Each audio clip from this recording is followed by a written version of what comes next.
অনুষ্ঠান হসলা জ্ঞান। বয়সকালে অধিকাংশ মানুষের মধ্যে ডিমেনশিয়া বা স্মৃতিভ্রংশ রোগ দেখা দেয়। ঠিক এই কথাটা মাথায় রেখেই হসলা শুরু করেছে এই হসলা জ্ঞান অনুষ্ঠানটি। এই অনুষ্ঠানে বিভিন্ন বিষয় নিয়ে আকর্ষণীয় ও অজানা বিষয় নিয়ে আলোচনা করা হয়। সেই অনুযায়ী আজকের বিষয় হলো কাসার দেবীর মন্দির। আসুন জেনে নিই এই মন্দিরের কিছু অজানা তথ্য। উত্তরাখণ্ডের আলমোড়ার থেকে প্রায় 10 কিলোমিটার দূরে একটি ছোট গ্রামে এই মন্দির অবস্থিত। অত্যন্ত জাগ্রত মন্দির। মূলত এটি দেবী দুর্গার মন্দির।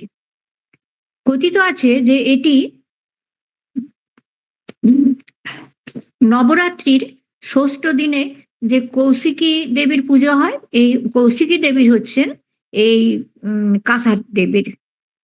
এটি এই মন্দিরটি ভ্যান অ্যালেন বেল্টের উপর অবস্থিত হওয়ার জন্য প্রচন্ড শক্তিশালী এবং মহাজাগতিক ও ভূচৌম্বকীয় শক্তির জন্য বিখ্যাত। এটা পরে আসছি এর সম্বন্ধে। মন্দিরটির গর্ভগৃহে কালিকা রূপী দুর্গার পুজো করা হয়। কথিত আছে যে একটি অখণ্ড জ্যোতি সর্বদা জ্বলে। ওই কুণ্ডের ছাই নাকি মানসিক রোগের জন্য মহৌষধ। কার্তিক পূর্ণিমায় এখানে 1 মাস যাবৎ মেলা বসে। এই মেলাটির নাম কাসার মেলা। বিজ্ঞানী উইলিয়ামস গিলবার্ট 1600 খ্রিস্টাব্দে বলেছিলেন যে পৃথিবীকে ঘিরে আছে এক শক্তিশালী চৌম্বক ক্ষেত্র। পরবর্তীকালে বহু বছর কেটে গেছে, এটা কেউ প্রমাণ আর করতে পারেননি। বেশ কয়েক বছর পর বিজ্ঞানীরা অনুসন্ধান করে জেনেছিলেন যে এই চৌম্বক ক্ষেত্রে চৌম্বকীয় ঝড়ের কারণে আটকে থাকতে পারে বিপুল পরিমাণ তেজস্ক্রিয় কণা। এই কথাটির সত্যতা প্রমাণিত হয়েছিল 1958 সালে, কত বছর বাদে। আইওয়া ইউনিভার্সিটির মহাকাশ বিজ্ঞানী জেমস ভ্যান, যার নামানুসারেই এই জেমস ভ্যান অ্যালেন বেল্টের নামকরণ করা হয়েছে, উনি ছিলেন আইওয়া ইউনিভার্সিটির মহাকাশ বিজ্ঞানী জেমস ভ্যান। আবিষ্কার করেছিলেন পৃথিবীকে ঘিরে থাকা দুটি অতি উচ্চ ক্ষমতাশালী তেজস্ক্রিয় বলয়। ওনার মতে যে দুটি বলয় আছে গোটা পৃথিবীর জুড়ে, যেগুলির নাম দেওয়া হয়েছিল ভ্যান অ্যালেন বেল্ট। তো এই যে দুটি বলয়, এই দুটি বলয় সৌরঝড়কে আটকে পৃথিবীর আবহাওয়া মণ্ডলকে রক্ষা করে। এই দুটি বলয় যদি না থাকতো তাহলে এই সৌরঝড় আমাদের পৃথিবীকে কত বছর আগেই ধ্বংস করে ফেলতো। এই বলয়গুলি আছে বলেই আমরা শীতকালে শীত, গরমকালে গরম অনুভব করতে পারছি। পৃথিবীর আবহাওয়া মণ্ডল রক্ষা করছে। পরবর্তীতে ভেন অ্যালেন বেল নিয়ে গবেষণা চালাতে গিয়ে নাসার বিজ্ঞানীরা চমকে উঠেছিলেন। এই ভেন অ্যালেন বেল্ট অবিশ্বাস্য প্রভাব ফেলেছিল পৃথিবীর 3টি স্থানের উপর। এই 3টি স্থান কি কি না, পেরুর মাচু পিচ্চু, ইংল্যান্ডের প্রাগৈতিহাসিক মনুমেন্ট স্টোনহেঞ্জ এবং ভারতের উত্তরাখণ্ডের কুমায়ুন অঞ্চলে থাকা একটি গিরিশিরা। যে গিরিশিরায় আছে খ্রিস্টীয় 2য় শতাব্দীতে নির্মিত মা দুর্গার অবতার এই কাসার দেবীর মন্দিরটি। তাহলে তিনটি জায়গার উপর ওই ভেন অ্যালেন বেল্টের প্রভাব আছে পৃথিবীর 3টি জায়গায়। এখানে ওভার পজিটিভ এনার্জি আছে। এই মন্দিরের চারপাশে বিশাল ভূচৌম্বকীয় শক্তি আছে বলে ওই জায়গায় গেলে মানুষ পজিটিভ এনার্জি প্রচুর পরিমাণে অনুভব করতে পারে এবং শান্তি অনুভব করতে পারে। এই জন্য এইখানে ধ্যান করলে মানুষ দ্রুত শান্ত হয়, মন দ্রুত শান্ত হয়। স্বামী বিবেকানন্দ এসেছিলেন এখানে ধ্যান করবার জন্য।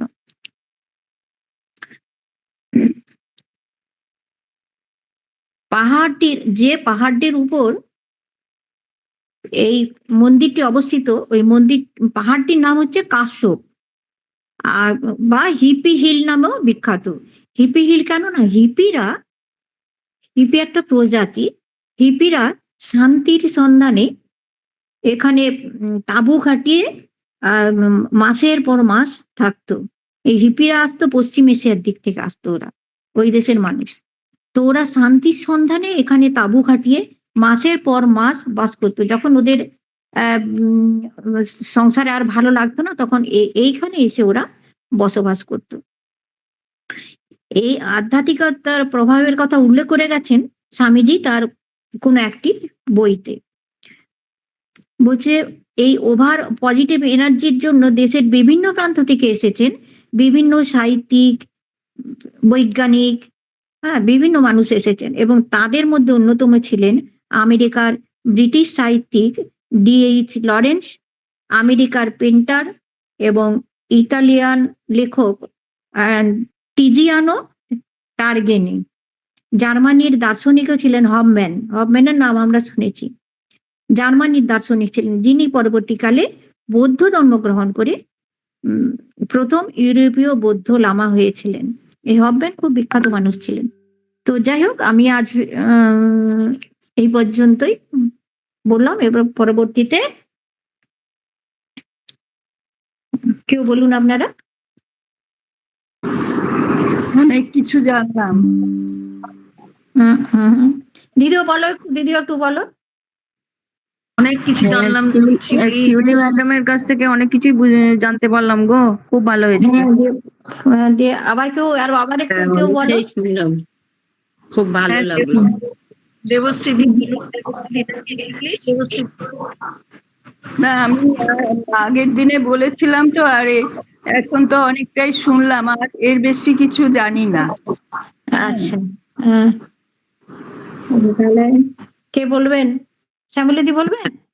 না, এই প্রায় এইটুকুই, যেটা আপনি বললেন এইরকমই আমি ওই একই জিনিস ওইটাই বলবো, হয়তো একই, যে বলা হচ্ছে যে আসলে কাছাড় দেবী তিনি একজন দুর্গারই রূপ, এখানে কাত্যায়নী রূপে পূজিতা হন, অষ্টভুজা সিংহবাহিনী মূর্তি।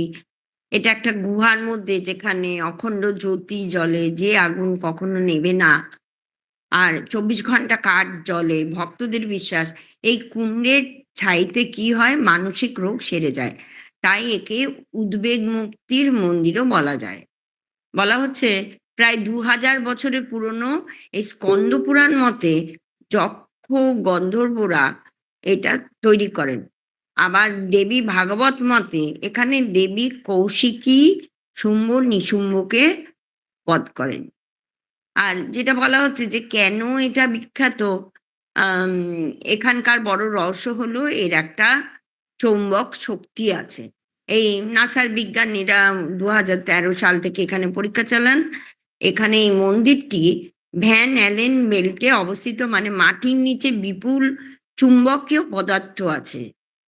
সারা পৃথিবীতে 3টে জায়গায় এরকম চুম্বকীয় শক্তি আছে: পেরুর মাচু পিছু, তারপর ইংল্যান্ডের স্টোনহেঞ্জ, আর ভারতের কাসার দেবী।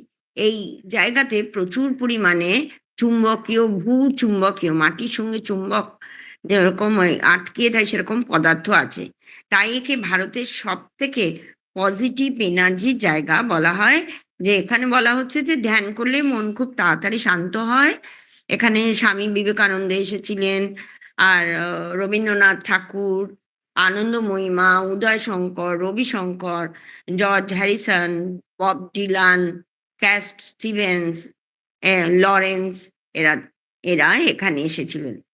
আর উনি এর আগেও যা বললে ওই একই, 1960-70 দশকে প্রচুর হিপি এখানে তাঁবু ফেলে থাকতো বলে তাই এর নাম হিপি হিল। আর এখানে প্রত্যেক কার্তিক পূর্ণিমায় বড় মেলা বসে, আর গ্রামবাসীরা মানে যে প্রতি কার্তিক পূর্ণিমায় দেবী নূপুর পরে গ্রামের রাস্তায় ঘুরে বেড়ায়। এরকম একটা আর আছে। যাই হোক, এখানে সকাল, আর কাসার দেবী এই জায়গাটা হচ্ছে এটা আলমোড়া বাগেশ্বর হাইওয়ে। আর এখানে সকাল 7টা থেকে সন্ধ্যা 7টা অবধি সময়। আর এখানে আসে মোটামুটি সেপ্টেম্বর থেকে জুন মাস পর্যন্ত। আর বলা হচ্ছে এটা শুধু যে একটা ধর্মস্থান তা না, এটা একটা এনার্জি স্পট। এনার্জি, প্রকৃতির এনার্জি, ইতিহাস, বিজ্ঞান বা আধ্যাত্মিকতা সব এখানে মিলে গেছে। স্বামীজি যেমন বিবেকানন্দ বলেছিলেন যে এখানে ধ্যানে বসলে মন একটা সুন্দর একটা তৃপ্তিতে যেন ভরে ওঠে। এইটুকুই, আমি এটুকুই জেনেছি, আমি এটুকুই বলতে পারবো। Thank you. বাহ, অনেক, এরপরেও আরো কিছু জানলাম, দুজনের থেকে অনেক কিছুই জেনে নিলাম। আমি এর সঙ্গে একটু একই তো জিনিস, একটু যেটুকু মানে এর থেকে একটু যেটা মনে হচ্ছে একটু আলাদা, যেটুকু পেয়েছি সেটুকু বলছি। বলছে এটা এখানে নাকি প্রথম কাত্যায়নী রূপে পূজিত হতেন, আবির্ভূত হয়েছিলেন দেবী কাঁসার দেবী। মানে কোনো একটা কি বলবো, দ্বিতীয় শতকে খ্রিস্টীয়তে এরকম একটা আশা করা যায়। আর একটা কথা হচ্ছে যে কাত্যারি রাজা দেবী দুর্গার উপাসক ছিলেন, তারাই এই মন্দির বানান। স্কন্দ পুরাণেও নাকি এর উল্লেখ আছে। এবং উনি এখানে এসে ধ্যান করেন, ধ্যান করে বা দুর্গার উপাসনা করতেন, করে উনি নাকি এই মন্দির প্রতিষ্ঠা করেছিলেন দুর্গা রূপে দেবী কাঁসারিকে পুজো করার জন্য। আর স্বামীজি তো এসেছিলেন এবং উনি ডায়েরিতে লিখে গেছেন যে এখানে একটা গভীর আধ্যাত্মিক অনুভূতির মানে অনুভূতি হয়। তাই উনি ওই জায়গাটায়, যেখানটা একটা গুহা আর কি, মানে একটা মূল মন্দিরটা হচ্ছে বিশাল পাথরের ফাঁকে গুহার মতো গঠন। আবার দুটি আলাদা মন্দির আছে, একটি হচ্ছে দেবীর মন্দির আর একটি হচ্ছে শিব ও ভৈরবের। আর অখণ্ড জ্যোতি ওই তো বছরের পর বছর 24 ঘন্টা জ্বলছে ধুনি। হবনকুণ্ডু 24 ঘন্টা জলে, হবনকুণ্ডু বলে ওটাকে। ভক্তরা বিশ্বাস করেন যে ধুনির ছাই মাখলে মানসিক রোগ সারায়, এইরকম আর কি। এইটুকুনি, আর নতুন কিছু সবাই তো মোটামুটি বললো। আর এর উচ্চতা হচ্ছে 2116 মিটার, 6942 ফুট। মানে এটা গ্রামের, যে গ্রামটা যাচ্ছে সেখানে কাঁসার দেবী মন্দিরটা মূল রাস্তা থেকে ওপরে উঠতে হয় আঁকা বাঁকা পথে, পাহাড়ের চূড়ায় উঠে ওই মন্দিরটি অবস্থিত। আমি এটুকুই পেয়েছি, মানে আলাদা করে শিউলি বা রিনাদি বললো, তার বাইরে এটুকু আমার মনে হলো। বাকি এবারে কেউ যদি বলো বলো। হ্যাঁ, আমি একটু বলছি, কিন্তু ওই ওই রিলেটেড কেউ বলছে কি? কেউ বলছে না, বলো বলো। আচ্ছা, হ্যাঁ, এটা যেটুকু পাচ্ছি এখান থেকে, যে বৈশিষ্ট্য কি আছে, যে এটি 2000 বছরের পুরনো কাসার গ্রামের কাশ্যপ পাহাড়ের চূড়ায় অবস্থিত, যেখান থেকে হিমালয়ের অসাধারণ দৃশ্য দেখা যায়। এবং সবাই যেটা বললো, ভ্যান অ্যালেন বেল ওনার এই বিশেষ বলয়ে অবস্থিত এই যে চৌম্বকীয় ক্ষমতা, এটি বিশ্বের মাত্র 3টি স্থানে অন্যতম। অন্য দুটি হলো পেরুর মাচু পিচু এবং ইংল্যান্ডের স্টোনহেঞ্জ। 1890 সালে স্বামী বিবেকানন্দ ধ্যান করেছিলেন এবং এই শান্ত পরিবেশ তাকে মুগ্ধ করেছিল। তারপরে কাত্যায়নী রূপে আবির্ভূত হয়েছিলেন মা। শুম্ভ নিশুম্ভ নামক রাক্ষসদের বধ করেছিলেন এবং মন্দিরটি 108টি শক্তিপীঠের একটি বলে গণ্য করা হয়। আলমোড়া শহর থেকে 9-10 কিলোমিটার দূরে এখানে মা দেবী কালীর পাশাপাশি লক্ষ্মী সরস্বতীরও পূজা করা হয়। এবার আসছি একটু যে কাসার দেবী উত্তরাখণ্ডের কি হলো একটা গ্রামের নাম। এটা মন্দিরটা যেহেতু হচ্ছে সেজন্য এটা পরিচিত এবং উৎসর্গীকৃত, যার নামানুসারে নামকরণ করা হয়েছে খ্রিস্টীয় 2য় শতাব্দীতে। এখানে কি বলছে, যেমন কে বললেন যে 2116 মিটার উচ্চতায় অবস্থিত। এখানে কি সুবিশাল, মানে কাসার দেবী থেকে সুবিশাল তুষারাবৃত হিমালয় বিস্তৃত যে নিরবচ্ছিন্ন দৃশ্য দেখা যায়, পরিষ্কার দিনে কি হবে, নন্দা দেবী ত্রিশূলের মতো বিখ্যাত শৃঙ্গ এবং দূর থেকে পঞ্চচূড়ির আবছা প্রতিচ্ছবিও চোখে পড়ে। মন্দিরের কয়টি ধাপ আছে বলছেন যে মন্দিরটি একটি গুহা, সেখানে পৌঁছতে প্রায় 100টি, কাঁসার দেবীর কাছে পৌঁছতে 100টি ধাপ রয়েছে। এর ছাড়াও এর ওপরে অবস্থিত শিব মন্দির পৌঁছতে আরো 50টি ধাপ রয়েছে। আকাশপথে যে বিমানবন্দরটি আছে সেটির নাম হলো শান্তনগর, যেটা 100 কিলোমিটার দূরে অবস্থিত। আচ্ছা, এর মধ্যে বলছেন যে দর্শনীয় স্থান বলতে এখানে যেমন নৈনিতাল যেতে পারেন, আলমোড়া ভ্রমণের যারা যেতে পারেন অবশ্যই দর্শনীয় স্থান। এবার বলছে যে এই গ্রামে যে মন্দিরটি কাঁসার দেবীকে উৎসর্গীকৃত করেছে তার নাম, সেই নামকরণ মন্দিরটি স্থাপত্য শৈল হলো খ্রিস্টীয় শতাব্দীর মধ্যে, 2য় শতাব্দীর সময়। তো আধ্যাত্মিক অনুশীলন এবং যে সাংস্কৃতিক বিনিময়ের একটি কালজয়ী সাক্ষী হিসেবে দাঁড়িয়ে আছে এই কাঁসার দেবীর মন্দিরটি। এখানে আবার কোনো কোনো জায়গায় বলছে যে উত্তরাখণ্ডের শান্ত কুমায়ুন পাহাড়ে অবস্থিত কাঁসার দেবীর মন্দির, মানে দ্বিমতে হচ্ছে। তো আমি এটুকুই পেলাম, এরপর অন্যরা কেউ বলবেন। হ্যাঁ, মন্দিরটা ওই যে কুমায়ুন অঞ্চলেই অবস্থিত, কিন্তু কুমায়ুন অঞ্চলে বলতে এইটুকু তো নয়। তো কুমায়ুন অঞ্চল থেকে ওই মানে ওই একটি গিরিশিরা বলতে ওই পাহাড়ের চূড়া থেকে নিচের উপরের দিকে যাচ্ছে, সেটা হচ্ছে তোমার ওই উপরের দিকে সমতলের মতন যাচ্ছে, কিন্তু সেখানে ওই দেবদারু টাইপের গাছটা বোঝা যাচ্ছে না, কিন্তু দেবদারু টাইপের গাছ আছে, ওটাকে গিরিশিরা বলছে। ওইটা তো ওতে একটুখানি উঠে তারপর ওই ওই ইয়ের মন্দির তার বলছে। উপরে আবার শিবের মন্দির আছে 50 মিটার উপরে। হ্যাঁ, বলছে যদি কেউ ইয়েতে যান, ট্রেনেতে যান, রেলওয়েতে গেলে কাঠগুদাম স্টেশনে নামতে হবে, ওখান থেকে গাড়ি বা কিছু ধরে আলমোড়ার থেকে আবার 10 কিমি দূরে মন্দির। আর কেউ যদি আবার প্লেনে যান তাহলে ওকে শান্তনগর এয়ারপোর্ট, এখানে বলছে পন্থনগর। ও বিভিন্ন নাম আছে, বিভিন্ন নামে প্রচলিত আছে। হ্যাঁ। কাঠগুদাম থেকে কতটা বললে? কাঠগুদাম স্টেশনে নেমে ওখান থেকে যেতে হবে আলমোড়ার দূরত্বটা বলছে না, বলছে আলমোড়া থেকে 14 কিমি বা 10 কিমি দূরে মন্দিরটা, ওখান থেকে আলমোড়ার দূরত্বটা কিন্তু বলছে না। কিন্তু হাইটটা যে বললো 2000 কত? হ্যাঁ, ওটাই তো 2116 মিটার। 2100, ওইটা হচ্ছে তোমার ওই সমুদ্রপৃষ্ঠ থেকে, মানে যেখান থেকে গ্রামের মানে প্রকৃতিস্থ গর্ভ থেকে, সমতল থেকে ওই অতটা উচ্চতা, ওইটা হচ্ছে 2116 মিটার বা 6942। হ্যাঁ।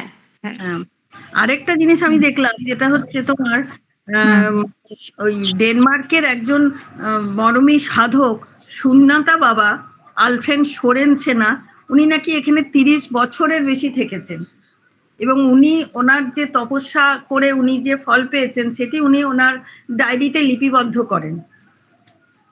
আরো অনেকে এসেছিলেন, যেমন লামাজ গোবিন্দ, শ্রী গৌতমী, আরো অনেকে হিপিরা তো এসেই ছিল, বিভিন্ন ধরনের, যেটা শিউলি বলল, Bob Dylan, George Harrison, cat Stevens, DH Lawrence, এনারা আবার আরেকজন মহিলা এসেছিলেন আনন্দময়ী মা বলে, সবাই তাকে চিনতেন। উনি কোথাকার সেটা পাইনি, কিন্তু উনি অনেকদিন ওখানে আনন্দময়ী মা হিসেবে ছিলেন, উপাসক হিসেবে ওই দেবীর আরাধনার বা ধ্যান ট্যান করতেন। এইটুকু আর কি, ওই টুকটাক। এই যে আলমোড়া শহর থেকে 9-10 কিলোমিটার দূরে মন্দিরটি, বাসে বা ট্যাক্সিতে সহজেই এখানে পৌঁছানো যায়। হ্যাঁ আমি ওইটাই বলতে চাইছি, মানে সহজেই পৌঁছাতে পারবে, তাই তো? সহজে পৌঁছানো যায় এবং ভ্রমণের সেরা সময় বলতে সারা হুম, বছর যাওয়া গেলেও হুম, এপ্রিল থেকে জুন এবং সেপ্টেম্বর থেকে নভেম্বর মাস পর্যন্ত এখানকার আবহাওয়া দেখার জন্য সবচেয়ে উপযুক্ত। ওই যে ওই সময়টা মেলাটা বসে, ওই তো হ্যাঁ, কার্তিক পূর্ণিমায় আর মেলাটা বসে, আবহাওয়াটাও ভালো থাকে। ভালো থাকে। হ্যাঁ, দেবাশী মানে বাপিদের এটা নেটটা নেই বলে ওরা তো গেছিল, দেখে এসছে, ওরা হ্যাঁ, ভালো বলে। ওইটাই তো বড় মিস করছি, স্যার থাকলে কত শুনতে পেতাম। ও বলেও ছিল, কিন্তু যেহেতু ওরা হ্যাঁ, গেছে দেখে হ্যাঁ, এসছে। ওখানে তো মেডিটেশন যারা এমনি দেখে বসলেই এসছে তারা মেডিটেশনের বলতে মতো হয়ে পারবে। যাবে, ধ্যান হয়ে যাবে। আর হ্যাঁ, ছবি দিয়েছিল না আমাদের, মনে আছে? হ্যাঁ, হ্যাঁ, মনে আছে, দেখেছি, হ্যাঁ। দেখেছি তো। ও সেই শান্তনু, দৃশ্যগুলো ওই যে আকাশের দৃশ্য বা ওই যে পাহাড়ের ওপরের ওই জায়গাগুলো কি না শান্তশিষ্ট নরম, মানে সুন্দর একটা পরিবেশ। আর তো গেছিল তো ওরা পুরোটা বলতে পারবে, এবং ঘুরেছে, ওরা গেছে, পাহাড়ে উঠেছে, দেখেছে, সবটাই হুম, হ্যাঁ, ওরা তো হুম, হ্যাঁ, ওরা তো প্রত্যক্ষদর্শী, ওখানে ধ্যান করেছে যে প্রত্যক্ষদর্শী, তাই- ছোট ছোট হ্যাঁ, টুকরো জায়গাগুলোকেও কভার করেছিল। তো শুধু সেইগুলো ওরা একটু থাকলে সব ভালো করে থেকে বলতে। সব থেকে মজার ব্যাপার এই যে মেডিটেশন করা আর ওখানে বসার, ও তখন তফাৎটা হ্যাঁ, পুরোপুরি বুঝতে পেরে বাপরে যাবে। বাপ, একদম সেটাই একদম। বলছি তো, শুধু ঘুরে দেখা নয়, ওরা ওই জায়গায় বসে নিজেরা ধ্যান করেছে, উপলব্ধি, হ্যাঁ হ্যাঁ অনুভব হ্যাঁ, করেছে, আমি মানে বলছি ওখানে উপলব্ধি করতে পারবে যে ব্যাপারটা কি। কি সেটাই। একদম। ওরা অনেক ভালো বলতে পারবে। যাই হোক, পরের এপিসোডে যদি ওদের আর অসুবিধা। দেখবে তখন তুমি ওখান থেকে যদি ওই মেডিটেশন করে আমরা আবার ফিরে এলাম, তো তারপরে তুমি এখানে আবার মেডিটেশনে বসলে কিন্তু ওই জায়গাটার কথাটাই মনে পড়বে। হ্যাঁ, আমি যেমন ওইটাই বলতে চাইছি।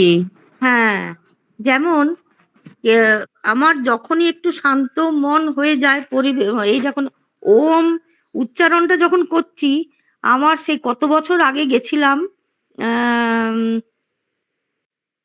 ওই যে আরে বিবেকানন্দের যেখানে এতে তোমার ওই যে সেই ওম যে ওই ঘরের মধ্যে একটা কন্যাকুমারী, মেডিটেশন, হ্যাঁ, কন্যাকুমারী দারুণ জায়গা। কন্যাকুমারীর যে ওম কন্যাকুমারী। হলটা, ওখানের ওখানের যে পরিবেশটা, ওখানের পরিস্থিতিটা, ওখানের যে আবহাওয়াটা সৃষ্টি, এখনো মনে হয় আমি ওইখানেই বোধহয় চলে গেছি, যদি আমার মনটা বসে তাহলে মনে হয় আমি ওইখানেই চলে গেছি। আর দু একটা জায়গায় ওই আমি প্যাগোডাতে ধ্যানে বসেছিলাম ব্যাঙ্গালোরে বা বম্বেতে। তো সেইখানের কথাগুলো বা সেখানের ওই যে পরিবেশটা, ও কি অপূর্ব জায়গা, সেইগুলো মনে হয় আমি ওইগুলো যদি মনটা বসাতে পারি তো মনে হয় ওখানে চলে গেছি। হ্যাঁ, আমাদের ওই ব্যাঙ্গালোর আশ্রমে গেছিলাম, তখন ওই ধ্যানের আলাদা জায়গা আছে, হ্যাঁ মানে হ্যাঁ হ্যাঁ, দেখছি সবাই ধ্যানে বসে গেছে, উনি একদম বারে বাহ। একদম। হ্যাঁ, হ্যাঁ, ও ঠিক ওখানে ওই ওই জিনিস। এতেও বম্বেতেই দেখেছিলাম ওই জৈনদের একটা প্যাগোডার ওই ধ্যানের জায়গা, ধ্যান স্থল। সেই মানে ২০০০, ব্যাঙ্গালোরেও দেখছিলাম ২০০০ ২৫০০ মতন মানুষ বসার জায়গা। আর ওটা পিরামিডের মতন তৈরি, ওপর দিকে ওপরটা সরু, ভেতরটাও ঠিক সেইভাবে পুরো পাথর দিয়ে, তেমনি সুন্দর ঠান্ডা আর তেমনি শান্ত, মানে একটা কিচ্ছু আওয়াজ নেই। তো সেই পরিবেশগুলো মনে পড়ে যখন, যদি মনটা বসে ধ্যানে তবেই। হ্যাঁ, তবে জানো তো মনে পড়ে। আমরা ওই বৌদ্ধগয়া গিয়েছিলাম না, ওখানেও হ্যাঁ, ওরকম। ওখানে ওখানে ওরকম, ওরকম হ্যাঁ। একদম ধ্যানে, নিজেদের ধ্যানের আলাদা আলাদা, মানে ওই আমরা বলি না বিছানা, ওদের বিছানা টাইপের একটা কিছু আছে। ওইটা কিন্তু হ্যাঁ, ওদের সবসময় আছে। ওরা ধ্যান কিছু কক্ষ। দেখলাম যে কিছুক্ষণ, হ্যাঁ। হ্যাঁ, কিছুক্ষণ কিছু কাজ করে আবার এসে ধ্যানে বসে গেল ওই জায়গাতে। হুম, মানে হুম। ধ্যানটাই যেন মানে ওই ওদের মেন ধ্যানটা যেন কাজ। কি ওই স্থানটা, ধ্যান কক্ষটাই হলো আর ওদেরকে টানে। ওটাই, মানে একদম একদম। হ্যাঁ, আর সে বেলুনের মতন অ্যাক্টিভ, সেফটি পিনের আওয়াজও হবে না। আওয়াজও হবে না, একদম ঠিক তাই। হুম, দারুণ। তো ওই প্যাগোডাটি আমার খুব ভালো লেগেছিল, প্যাগোডা আর ওই কন্যাকুমারীর ওম হল হ্যাঁ, দারুণ লেগেছিল। সত্যিই তাই। তো আজকে কি এখানেই শেষ করবে? হ্যাঁ, আজকে এখানেই শেষ হোক, তারপর একটা দিন রাখি দেবাশিসের মুখ থেকে, আর হ্যাঁ হ্যাঁ, দিলীপ ওরা স্যারকে একটু ডাকবো। প্র্যাকটিক্যালি যেগুলো দেখেছে ওদের মুখে একটু ও, শুনবো। হ্যাঁ, দিলীপ স্যারকেও ডাকবো, বলবো আপনি। দেবাশিস স্যার নেই আজকে? হ্যাঁ, না নেই, নেই বলতে নেটের ভীষণ গোলমাল হচ্ছেন, ওই জন্য বেরিয়ে গেছেন। ও আচ্ছা। প্রত্যক্ষদর্শীদের মুখ থেকে শুনি, ওই জন্য একটা এপিসোড থাক। একদম একদম, ওরা বিশেষ করে হ্যাঁ, ওদের মুখ থেকে শুনি, ওনাদের মুখ থেকে, তাহলে ভালো লাগবে আরো। একদম একদম ওরা সদ্য সদ্য গেছে তো, ওদের কাছে মানে পুরো স্মরণে সবটা থাকবে একদম। একদম হয়তো খুব সুন্দর, মানে সদ্য সদ্য গেছে, তাহলে বেশ ভালোই হ্যাঁ আমাদের বলতে, ভালো হ্যাঁ বলতে আমাদের পারবেন যে হ্যাঁ আমাদের কেমন হ্যালো হ্যালো জায়গাটা। শিউলি, হ্যাঁ বলো কালকের ব্যাপারটা কি বলতো? কিসের? কালকে কালকে তো এখনো টাইমটা দেয়নি বোধহয়। আমার মনে হয় সম্ভবত সকালে দিয়ে বললেই ভালো করতো, বিকালবেলা না ওদেরকে না যেতে হবে। না বিকেল হলে ভালো হতো, কিন্তু বিকেল ওটা তো স্কুলে হবে, তো ওদের তো স্কুলেরটা তো সকালে হবে না, তাহলে তো আমাদেরকে বিকেলে টাইমটা দেবে। সেটাই তো, বিকেলে দিলে আর কিছু হবে কিনা সেটাই সন্দেহ, এরকম হ্যাঁ মেঘে। প্রত্যেক দিন ঝড় বৃষ্টি, হ্যাঁ হ্যাঁ, জানি না। আর সকালের দিকে ওদেরটা হওয়ার পর যদি হতো আধ ঘন্টা, সেটাও হুম, ভালো তো। তুই হুম, বিকেলেটা পাবি না, বিকেলেটা হ্যাঁ সেটাই তো, প্রত্যেকদিন ঝড় বৃষ্টি। সুজল রেকর্ডিংটা অফ করে দাও। তো বলছি যে তো দেখো কি হয়, কখন কি টাইম করে, কারণ সকালটা তো ওরা ওদের নিজেদের স্কুলে হবে না, হুম। তো সেই জন্য বিকেলটাই না, আমি টাইমটা এখন বলছিলাম কি ওদের হবে। স্কুলেরটা হয়ে যাওয়ার পর যদি হতো। শিউলি রাখলাম, হ্যাঁ। হ্যাঁ শিউলি, হ্যাঁ আমি হ্যাঁ হ্যাঁ রাখছি, হ্যাঁ। হ্যাঁ হ্যাঁ হ্যাঁ শিউলি, ঠিক আছে, পাঁচটা ঠিক আছে। রবীন্দ্রসঙ্গীত যে আছে, তাহলে পাঁচটা বন্ধ করছি। হ্যাঁ সমাবেত কণ্ঠে হ্যাঁ কি কি গানগুলো বলো তো একবার। আচ্ছা বলছি তোমাকে যতগুলো আমার মনে পড়ছে এই মুহূর্তে: এসো হে বৈশাখ, হুম, হ্যাঁ, হে হে নতুন হে নূতন, নূতন, আর হ্যাঁ, আলোকের এই আলোকেরই ঝর্ণাধারা, সন্ধ্যাধারায়, আর দাঁড়াও আমার লেখা আছে অবশ্য, আলোকের এই ঝর্ণাধারায়, হ্যাঁ এদিন আজি কোন ঘরে গো, এদিন আজি পাঁচটা কোন গান ঘরে গো। হবে হ্যাঁ পাঁচটা শিউলি? আছে, হ্যাঁ বলি পাঁচটা গান আছে। পাঁচটা গান হবে? পাঁচটা গান হ্যাঁ হবে তো অবশ্যই, কিন্তু না এখন না, তাহলে একক একক গান নেই? একক গানও আছে, তাই তো একক বলছি। একক আছে, গানও কিন্তু আছে, আবৃত্তি আছে। এরকম ওয়েদার হলে তো হয়ে গেছে। হ্যাঁ তোদের সেটা ওখানে এখন বন্ধ কারেন্ট গেল? আছে, কারেন্ট? না কারেন্ট নেই না, তো, কখন থেকে নেই, ও, কখন থেকে নেই, একটু বৃষ্টি শুরু হয়েছে উনি কারেন্ট কেটে দিয়েছে। উম, আর একটা গান আছে তোমার, অগ্নিশিখা এসো এসো। ও, এটা পারবো হুম, না। ওই ওই পাঁচটি গান আছে, তারপর এবার আবৃত্তি আছে, আরো সব একক গান আছে। আর তারপর একটা কি গান আছে? অগ্নিশিখা এসে এসো, আর একটা? এদিন আজি কোন ঘরে গো। ও, এদিন আছে, হ্যাঁ ঠিক আছে। হুম, তো দেখো কি হয়। হুম, আর সকালের দিকে হলে তো অনেকটা বেলা হয়ে যাবে গো, সেটাও তো একটা সমস্যা। না না, সকালে দেখলে অনেকেই, ওদের স্কুলেরটা হয়ে পর যদি হয় না, তাহলে অনেকেই কাজটা অনেকগুলো সেরে যাবে। হ্যাঁ সেটা অবশ্য ঠিকই, রাত্রি আর বিকেল বেলার দিকে হওয়া অসম্ভব এরকম যদি ওয়েদার কিন্তু হয়। প্রত্যেক দিন বৃষ্টি, হ্যাঁ, প্রত্যেক আচ্ছা, দিন এটা কি অনলাইন আর অফলাইন দুটো মিলিয়েই দুটো হবে? একসাথে, হ্যাঁ হ্যাঁ হ্যাঁ একসাথেই হবে। আচ্ছা আচ্ছা আচ্ছা। হ্যাঁ তো দেখো কি হয়। সেটাই। হুম, ঠিক ঠিক আছে। আছে, এখন এখন রাখি, হ্যাঁ সবাইকে বাই। হুম। এখন কে গেছে রে বেড়াতে? বেড়াতে? ওই যে বললি যে সদ্য সদ্য গেছে বোম্বেতে, ওইখানে ও ইয়া দিতে। ওরা গিয়েছে, আমাদের আমাদের স্যার, তারপরে আলপনা ম্যাডাম, দিলীপ সেটা স্যার, তো ইয়েতে গেছিল। ওরা এরা এরা ওরা ওরাও গিয়েছিল, ওরাও সব ধ্যান করে এসেছে ওখানে। ও, না বৈশাখীরা তো ইয়েতে গেছিল সব, ওইখান থেকে বোম্বে কাছে। সেটা আমি জানি না। তাহলে বললো কন্যাকুমারী আসতে বলছিল, যে ওইখান থেকে কি করে, ওটা তো পাহাড়ি জায়গা আর ওটা সমুদ্র, হ্যাঁ আলাদা আলাদা গেছে বোধহয়। হ্যাঁ সেটা হবে হয়তো, জানি না, কিন্তু ওরা গিয়েছিলেন এটা জানি। না না, কারণ সে হতে পারে, ফটো মানে দিয়েছিল গো, হর্ষরা বার্তাতে জায়গা ফটো দিয়েছিল ধ্যান করছে। জায়গা দুটা আলাদা একবারে, কোথায় পাহাড় কোথায় সমুদ্র। হ্যাঁ হ্যাঁ হ্যাঁ হ্যাঁ। ঠিক আছে। ঠিক আছে রাখলাম, হ্যাঁ হ্যাঁ হ্যাঁ, সাবধানে থাকবে, ভালো থাকবে সব। এই তো হ্যাঁ শাশুড়ি বোর ভালো আছে? হ্যাঁ ভালো আছে। হুম, হ্যাঁ হ্যাঁ, ঠিক আছে। ঠিক আছে না।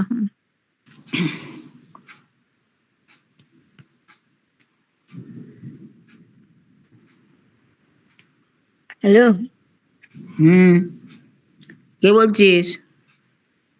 কে বলছিস বল, হ্যালো তো করলি।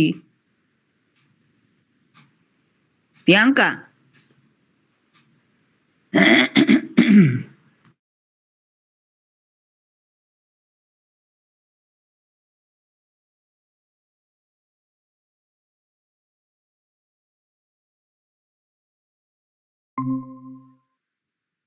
হ্যালো,